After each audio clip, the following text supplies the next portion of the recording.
Tas ir sarežģīts jautājums vispār, komandu izveidot. Šodien, jā.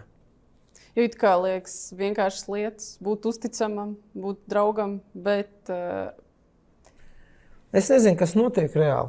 Man liekas, es jau vēl neesmu vecs, bet jau gribu teikt, mūsu laikos nebija tāda cilvēka. Jo, reāli es atceros, 19 gadi jau es esmu kristietis, 9 no tiem es esmu mācītājs. Jā, man liekas, apmēram. Un pirms tam es vēl biju kaut kādu laiku diakons. Un man liekas, ka kaut kā tajā laikā cilvēki bija, ja runājam par tiem atpakaļ, ka mēs tikko atgriezāmies, cilvēki bija daudz vairāk nodevušies Kristum. Man liekas, ka šodien pasaule piedāvā tik daudz visa kā, kad cilvēki paši nezin vairs, ko viņi grib, un viņi skrien pēc visa